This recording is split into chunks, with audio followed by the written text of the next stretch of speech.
Good evening, everyone. Thanks so much for joining us tonight. My name is Serena Longo, and on behalf of Harvard Bookstore, I am delighted to welcome you to this evening's event with Nina MacLaughlin, discussing her new book, Hammerhead, The Making of a Carpenter. Nina MacLaughlin works as a carpenter here in and around Cambridge. Before that, she was an editor at the Boston Phoenix, where she wrote mostly about books and authors with occasional forays into food, music, movies, and sex. Her writing has also appeared in many other publications, including the Boston Globe, The Believer, Bookslut, and the Los Angeles Review of Books, as well as on her blog at carpentrix.tumblr.com. Hi, everyone. Thanks, Harvard Bookstore, for having me here. It's great. I live in Cambridge. This is where I buy books, so it's exciting to be here. And thank you guys for coming. Look at all these faces. Today I was sort of reflecting, as you do, about all these sort of humiliations and indignities I might suffer here tonight, and imagining all the things that could go wrong, which made me think about the things that have gone wrong on the job. And one comes to mind from this summer, building a giant deck, beautiful giant deck for this Mass Audubon property. And it was 800 square feet, the size of sort of this whole, bigger than this whole sort of audience realm. And we were on sort of a tight deadline, and it required a lot of screws being put in. And so we got some volunteers to come help us put some screws in. And there were guys, and they were kind of, 60, 70 years old, 3 or 4 of them, and they showed up, and I think it's fair to say they were a little bit rattled seeing a woman there, but were friendly and, nice, and but they were, putting in the screws, and I think trying to show off a little bit, and screwing up here and there, stripping the screws, and sort of I was just like, do, and feeling like particularly confident and badass. And grateful for that help again, but there was just kind of a funny dynamic. And towards the end of the day, we had a section that we hadn't quite covered, so it was open, and it was about an 8-foot drop to the ground below. And so I was talking and gesticulating, and I took a step backwards into the part we hadn't decked yet.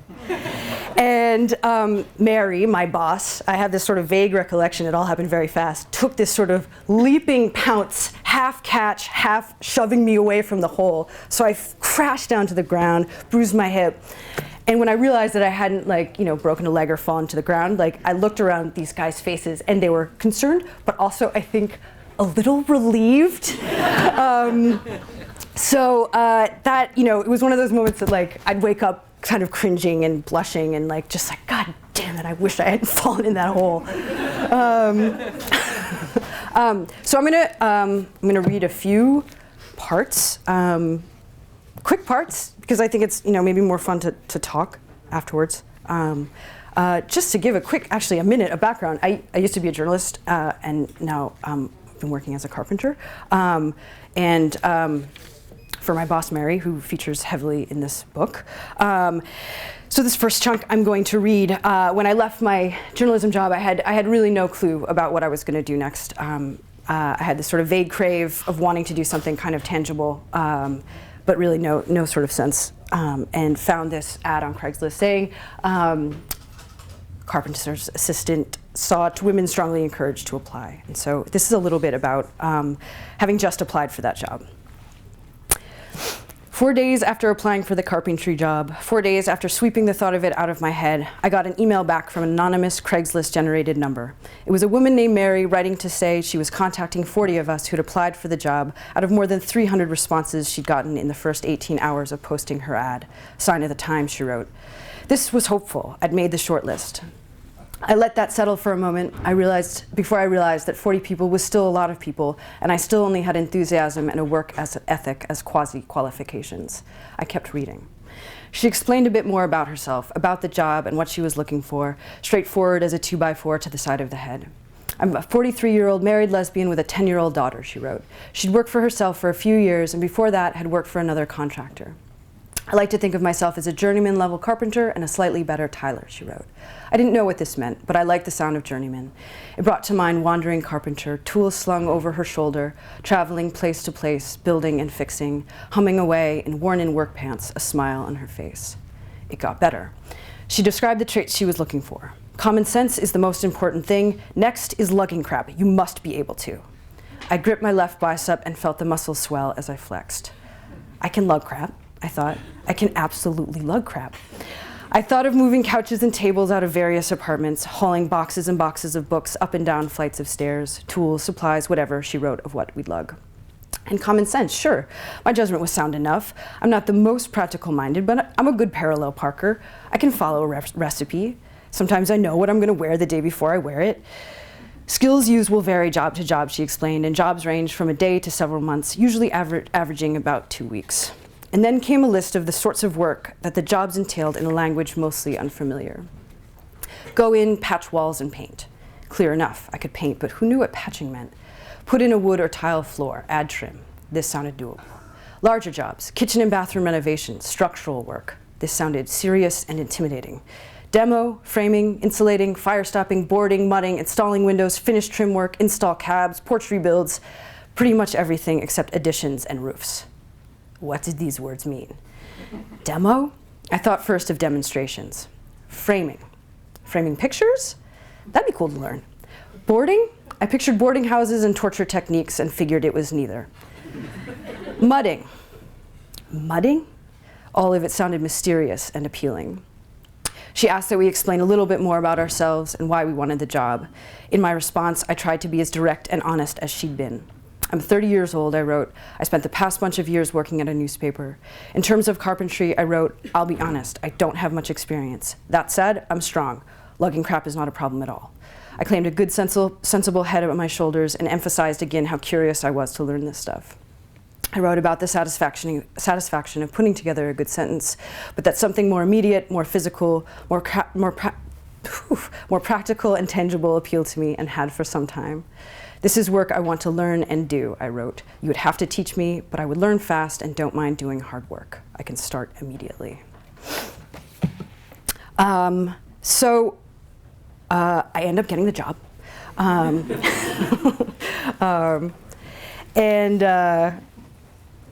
this is a section later in the book, sort of about my two different lives here about our carpentry and writing, and this sort of is a little bit about the differences and similarities of the two.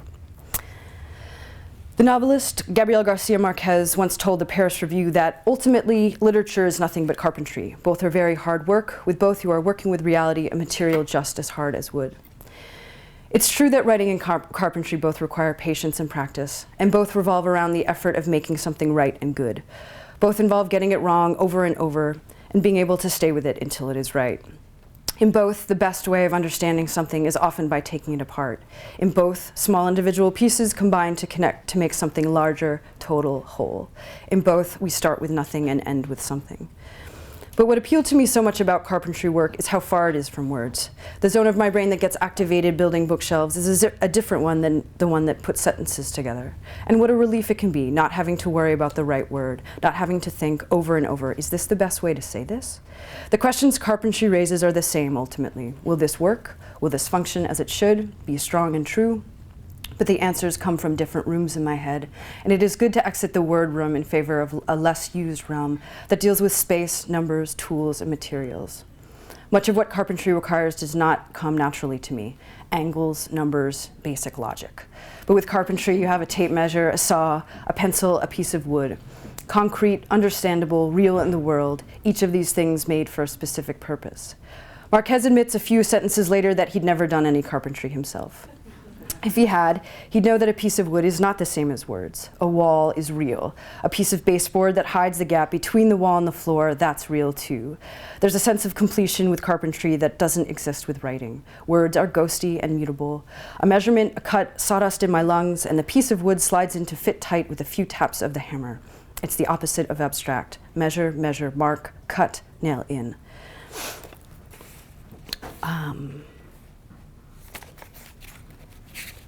and then another very short section. So again, to emphasize, when I started, I didn't know anything, and got this call back, sort of saying, yeah, your interview is going to entail spending a half a day working with me, and that we're going to go from there and make the decision based on that. And so, I show up that morning nervous, not knowing what to expect, and Mary greets me and explains that we're going to be tiling a floor. And we get there, sort of go through the house. And she said, all right, you cut, I'll lay. And I was just like, oh no, what? Like, do I have to tell her that I've never used a tile saw here? It was like crisis moment, my heart pounding. So that day went and happened, and and it was great. So this is a moment towards the end of the day, and I'm just going to start reading. A moment, when Mary had gone out to take a quick break, so I was still inside looking at the floor. I looked at the section of floor we'd completed so far. Rain hit the window and pattered on the roof above. Footsteps on the stairs as an old man appeared. He looked 100 years old, with a long white beard and long white hair tied back in a ponytail that hung between his shoulder blades, like the tail of something that belonged in snows. He wore a light, hammer-looped, paint-splattered pants and a white t-shirt that hung from his shoulders like a sheet. He carried a paint can and a brush, a dull canvas drop cloth under his arm. He set himself up on the opposite side of the room by one of the dormer windows. "Good to see women on the job," he said. I didn't know what to say. It would be clumsy to explain that I wasn't really on the job, just trying out, had only been on the job for a couple hours, that I didn't know how to read a tape measure. It would be clumsy to say it was good to see a 100-year-old wizard on the job, too. "Thanks," I said. "It's good to be on the job." When Mary returned from her smoke, we kept working without much talk and finished laying the tile. They needed a night to set before they could be grouted, so we were done for the day. The combination of concentration, newness, of not knowing the rhythm of the day made the minutes swift. 3 to 4 on a Tuesday afternoon at your desk, when all you're doing is murdering the minutes. It feels like torture because in the back of our brains, what we know is these hours are our only ones. They are finite and will be finished. A girl I knew once went around to all the guests at a party and told them, one by one, "This is your real life, This is your real life." What a thing to be reminded of, and how easy to forget. I liked how the tiles looked on that floor. We packed up the tools, reloaded the van, and I shivered a bit on the ride back. I wondered if I'd botched too many tiles, if my lugging had impressed, if she'd noticed the time I'd gotten out of her light. "You freezing?" Mary asked, a little chilled. She blasted the heat and the windshield wipers swept across the glass. When we got back to her driveway, I thanked her and she laughed. "Thank you," she said, and handed me $70 in cash. That was $10 an hour, and it seemed like a lot of money for what I'd done. "Go take a hot shower, get that tile dust out of your hair," she said. I rubbed my palm across my head, damp and gritty, crumbs of tile dust had adhered to my hair. I thanked her again. "Take care," she said. These were final parting words you say to someone you don't know and won't see again. I headed home cold and low, a fatigue in my bones from standing all day, and a recognition in those 2 words that she would hire someone else. Take care. I went to bed early, and all the bad thoughts returned as the wind picked up and the rain lashed. Regret, work, money, health insurance, loneliness, missed trains, and empty calendars. The next morning, gray but no rain, Mary called. She told me the job was mine if I wanted it. I told her that I did.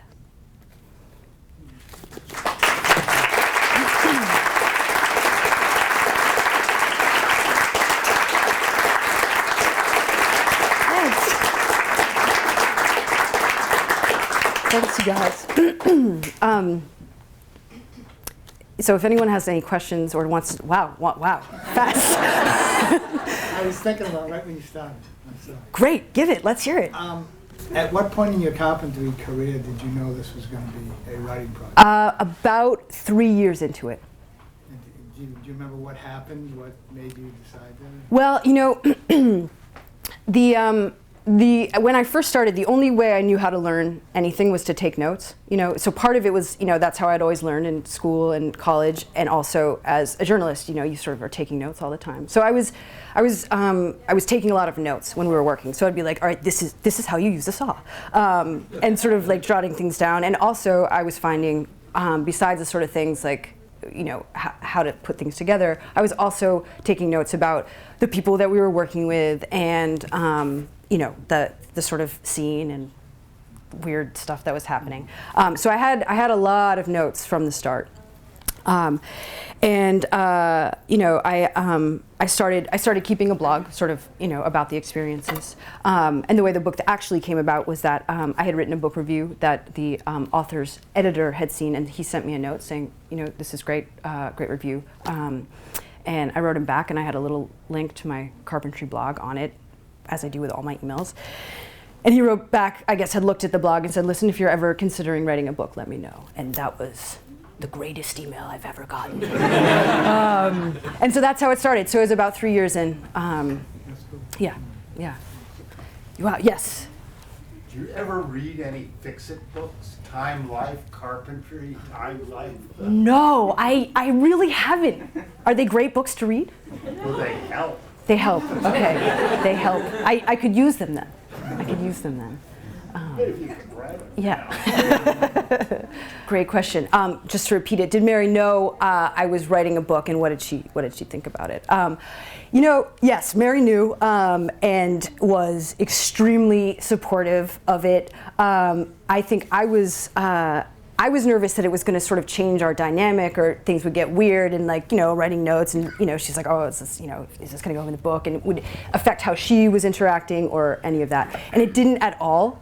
And I don't know if that was, from my perspective, working with her, things stayed really chill, which I'm amazed at and grateful for. So I think it's, it's weird being written about, I think, but she's been really cool about it. Interesting question. Kathy asked how learning the trade has sort of, whether it has and how impacted the writing process.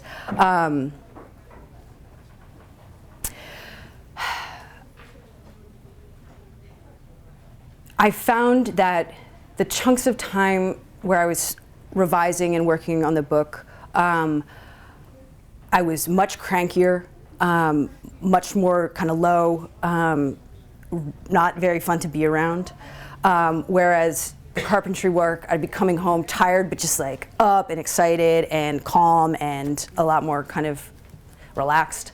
I think that it showed me, for one thing, that having the two in combination is really useful for me. That having this sort of, when I'm doing the carpentry work, I'll always have this itch to be writing, and have, I'll be like, all right, let me. When can I next sit down and write a blog post? What can I do in the book? And when I'm doing the writing, it's like, oh my God, get me away from this computer screen, get me back to the job. So I think that, I guess it's sort of the process. I guess I feel I'm so glad now to have this combination of pursuits. So I think they complement each other in a way. So I think in that, I think that sort of answers your question. Yeah.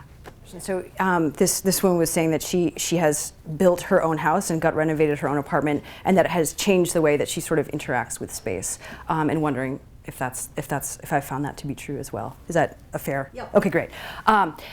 Absolutely. I think that one of the most remarkable things, and it happened early on, was sort of, it's just like I would just move around my world and not really pay attention to, like, I don't know, bumping into things, and like, you just kind of move. You don't notice like the actual physical world around you.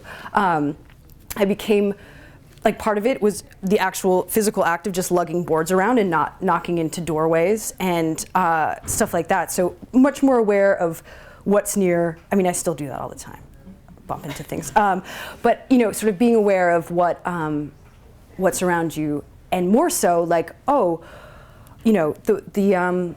window frame, and seeing the way that the window frame is put together, and seeing the thresholds and seeing the baseboards in my apartment, definitely. I absolutely started to notice that. And seeing like, oh, whoever built this did a terrible job or a great job. And so it changes the way I enter any room now. Noticing the paint job, the trim work, the floors. So yeah, absolutely, it has profoundly changed that, definitely. That's awesome that you built your own house. Yeah, it's really cool. It's a hell of a lot of fun. Yeah, I bet. The question was, do I know the book Shop Class, A Soulcraft, written by a guy named Matthew Crawford, who was he was a think tanker who left his job to be a motorcycle maintenance guy, and wrote a very thoughtful book about it. I do know the book. I think it's great. That it was published maybe a year into having done the carpentry work. So it felt very useful for my sort of framing of the transition and sort of the work I was doing, and sort of helped validate the decision, for sure. Sure. What's your favorite thing to build, or favorite kind of work to do? I think hour for hour building bookshelves is really pretty tedious and boring, but I love it. I think, it's has to do with writing and filling things with books. So it's like that always feels kind of important. In the last couple years, I've been sort of teaching myself how to make tables, and that has felt, again, it's like I get nervous about sounding a little sort of fruity and weird about it. Like it feels there's something sacred about it, So I've built a couple tables, and it feels like really powerful. And I also I think walls are pretty neat to build too. They still kind of blow my mind. Like here's space, and then it's divided. That has not gotten old for me. Yeah. Clear. You talk a little about your mood now when you write and wanting to get away from the computer, but has doing the carpentry changed how you actually write? Like how your thoughts of constructing sentences or revising your process? Yeah, let's see. I think that I have the sort of taking it a little slower has been a change, I think, for me. And also being able to look at the writing as sort of separate parts, being able to sort of say, all right, this is this part, this is this part. How do they fit together? And so I think, like, in sort of pulling back and looking at a wider scale, the structure of a story, I hope a little bit better at doing that. And because I feel like I didn't have an awareness of that. And it's interesting, I haven't thought about this before. So it's a good question, but I do think like structural stuff has certainly been more on my mind. And I think that has a lot to do with the carpentry work. Great question. The question is, how did my friends and family react to the transition? Mostly totally supportive. I think my dad wanted me to go to grad school instead, and was a little leery about, writing probably, yeah. But yeah, I mean, people were, I think, I don't know, if they had doubts about it when I sort of made the leap in 2008 with nothing lined up, if they had their nerves about it or reservations, they were quiet about it. And I think getting the carpentry job, most people were pretty excited, I think, really supportive. So I'm lucky in that, definitely. Yeah, so the question is what's next, writing-wise, life-wise. I think I'll always feel an itch. I would like not to write another book about myself, definitely. But I have a project that I've sort of started, which is a extended lyric essay about the month of November, which I am really excited about. But I think I'll always write. That itch will always be there, and so I am kind of like this being done has been done for a while. So it's I've been kind of writing all along, and will continue to do it. So if anyone has any anything having to do with November that about, just email me, because I'm looking for November related anything. Ooh, interesting. The question is, I write about sort of being a woman in carpentry, and the question is it comparable to being a woman in journalism. You know, at the Phoenix, where I worked, which was really an extraordinarily awesome place to work. It didn't feel like work. It was going in and being surrounded by just like the most amazing, funniest, weirdest, greatest people every day. You know, so it's just like, it was awesome. And you know, I think it took me a while after I'd been there. You know, I was 22 or 23 when I got the job, so I was young. I was a child, really. And so it took a while for this sort of sheen to wear off and to realize, like, oh gosh, most of the upper tier editors and upper tier management and, you know, all of them were men, you know. And that was frustrating. And there was, you know, there was some, gosh, and it was hard because it was such a fun place to work, and they were such great people. And then when you would sort of think harder about it, there was a darker side. That sounds really sinister, but it was, you know, it was a lot of men running the show. And I think, you know, I mean, again, I was young, so it took some time to kind of be able to ask for more money and, you know, stuff like that. But so yeah, that's a really interesting question that I hadn't considered. Yeah. Yeah, I mean, it was a dismal time. Let me repeat your question. He was saying what, so I took the leap, ended up getting this job, but what else was I considering doing? I mean, it was really a terrible stretch. I went down to New York and lived in my brother's apartment in New York City, which was like just awful, because he had this roommate who would come home. She worked at this kind of like, I don't know, strip club bar, and she would like clomp in at 5 a.m. in these giant boots every morning, and I was just like, what have I done? What am I doing?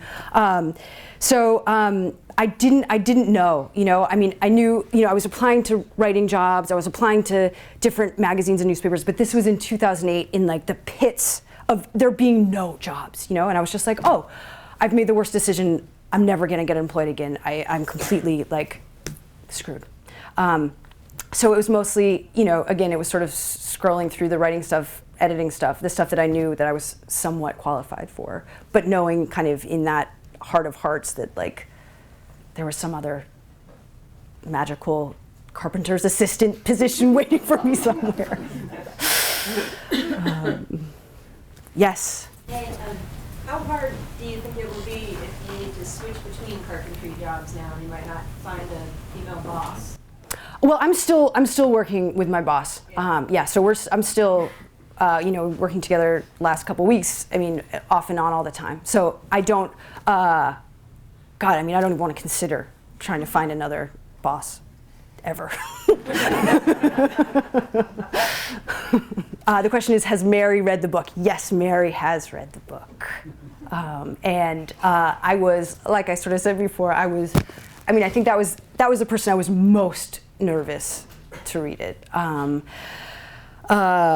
And she got kind of slipped a copy kind of early on without me knowing, which when I found out, I wanted to die. I was really just like, oh my God, oh no, and like shaking and really feeling uncomfortable.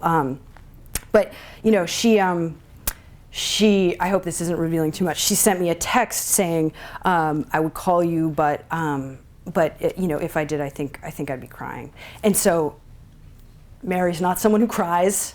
And so this was like a great relief. And it's the same thing, like it hasn't sort of affected our sort of day-to-day, thank God.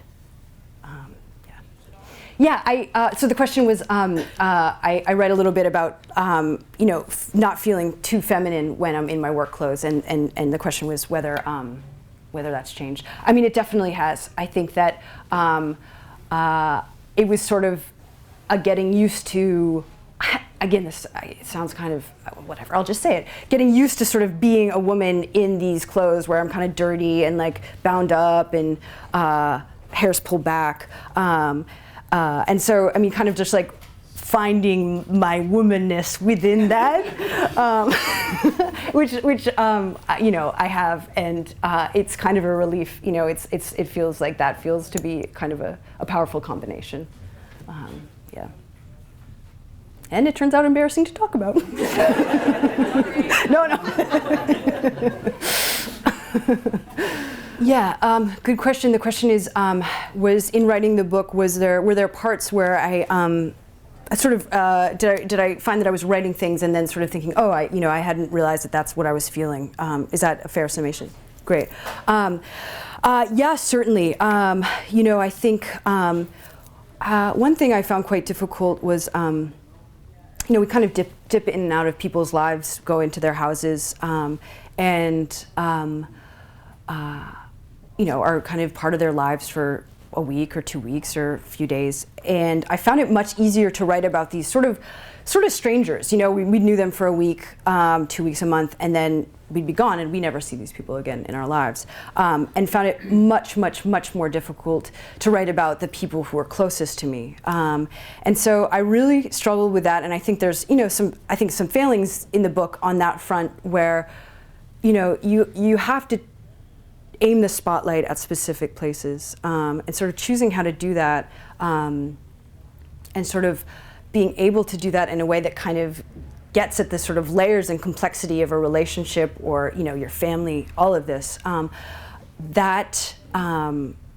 found that extraordinarily challenging, and I think it's some of the less successful parts of the book have to do with that. That's not exactly an answer to your question, but that's the answer I'm giving you. It's really neat seeing all your faces here. Thank you very much for coming. Yeah. Thank you, guys.